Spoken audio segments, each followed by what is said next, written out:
What's up guys? So in today's video I'm going to show you how you can deploy your static website to GitHub pages, and we're going to be using this project we created some weeks ago using React.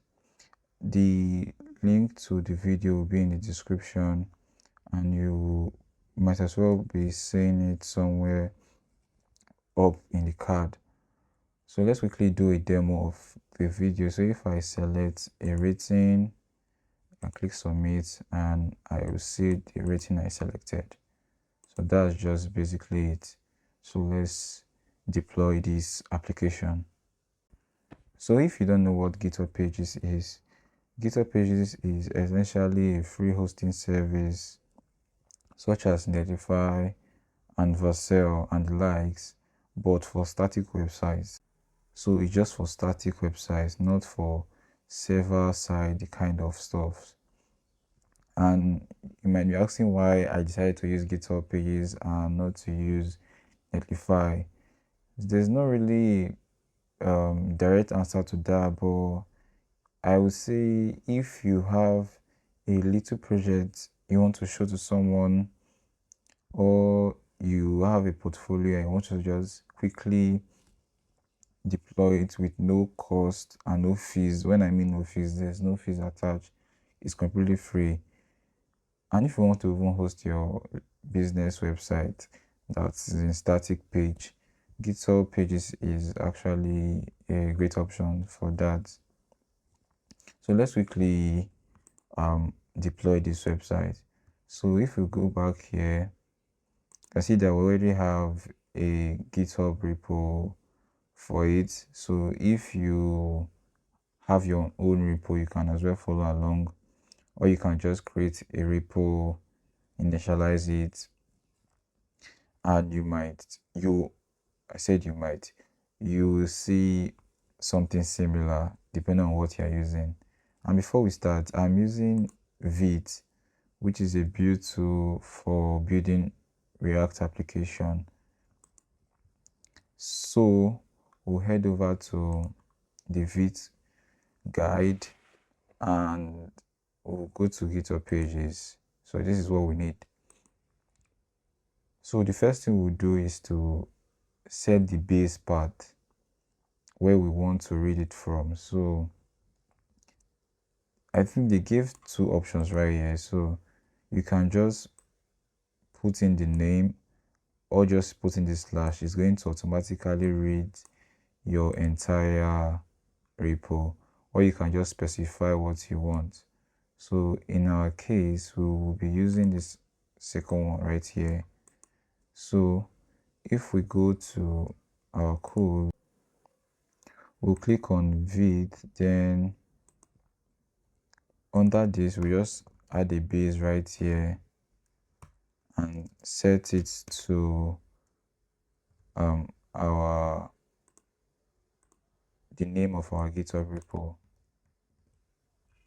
So paste it right here and we save it. Once we finish saving it, we'll quickly make commit. So just close this out and yes, terminate this. So say git commit, I'll say added a new should I call it a new, added a new commit, and we'll push that changes. So if you have the GUI interface for GitHub, you can as well use that, but I just like working with the terminal. So if we refresh now,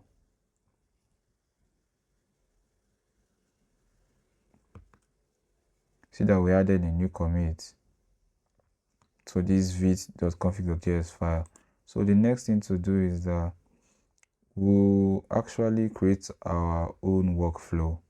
So for us to be able to do that, we'll go back to our repo and go to settings, and under the general we'll go to pages. And now if we head back here, I just like following the docs, and I'll leave a link to this as well. So it says go to your GitHub pages configuration in the repository settings, page and choose the source of deployment as GitHub Actions, and it will lead us to create our workflow, which is this one we'll use. So let's just copy this right now, go back to our pages. So we'll change this source to GitHub Actions. So by default, yours should be deployed from a branch. So after selecting GitHub Actions, you'll be given some suggested workflow such as GitHub Pages, Jenkins, I don't know what this is. And if you have a static project, like you just have HTML, CSS and JavaScript, I think this would be a better option. And also you can see that one cool thing about GitHub Pages is that you can get a custom domain from a service like Namecheap or Hostinger and just plug in that your domain here, and you can easily hook it up. So we just browse through the workflows. Okay, all right, you can see that they have a bunch of them. Okay, there's one for Node.js. I thought I saw that just now. Yeah, I think there should be one for Next.js too. Yeah, there's even one for Astro. So we'll just quickly set up our own workflow, and we will just paste in the files we copied right here. So we'll paste this in, and we're not going to make any changes. So we'll just commit that change, and yeah, we'll leave this commit message, and you can also add additional description if you want to, and we'll leave it to commit directly to the main branch. So commit changes. All right, cool.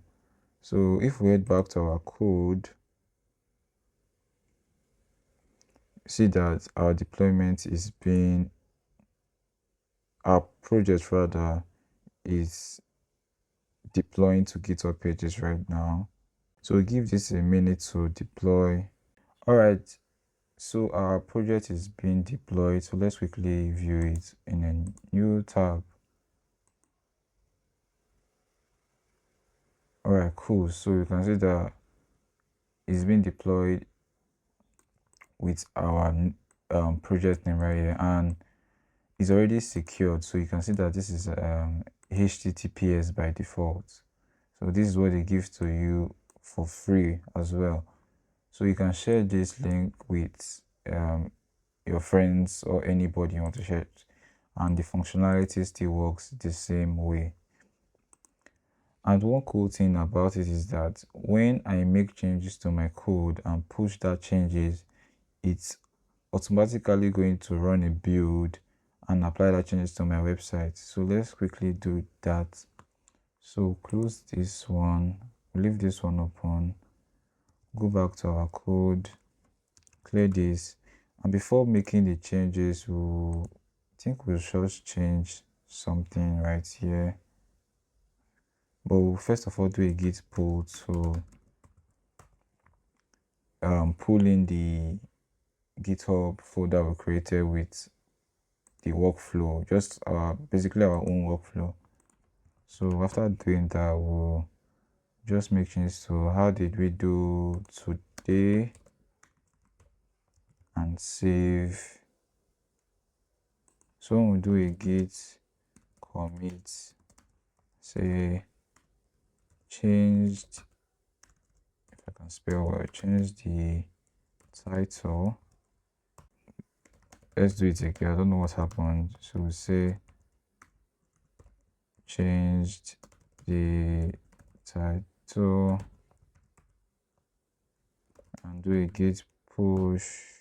So if we go back and we refresh our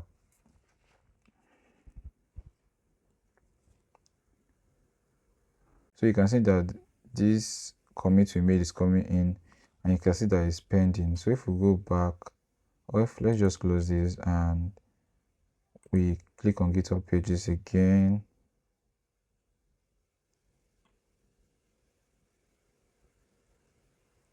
you notice that our changes is being implemented right now. So if we preview these changes,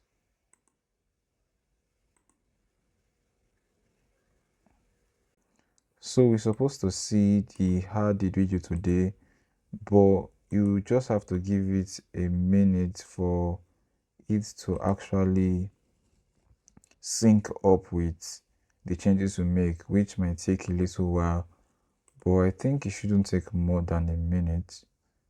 Let's try it again. So it's still showing the same thing, so we'll just wait another couple of minutes again. Alright guys, so there's a little issue with the caching with GitHub pages. So it's working right now, but what I had to do was that if I let's do it from here. So if I go to my actions and go to caches, so it creates a cache every time we make a push. So I believe there's a way to add it to our workflow to essentially clear the cache and create a new one when we push to our repo. But for now, for us to make a new change to this, so come back and delete this cache right here. So after deleting it, we'll go back to our code and we'll change it back to the previous one and say how did we do. So we say git commit initial title and do a git push again.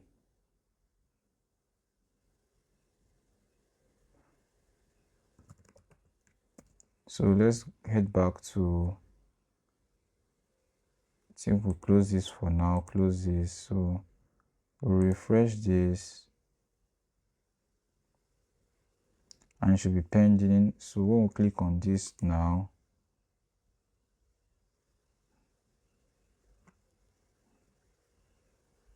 so as soon as this is being deployed, a catch file is being generated. So let's just give this a minute.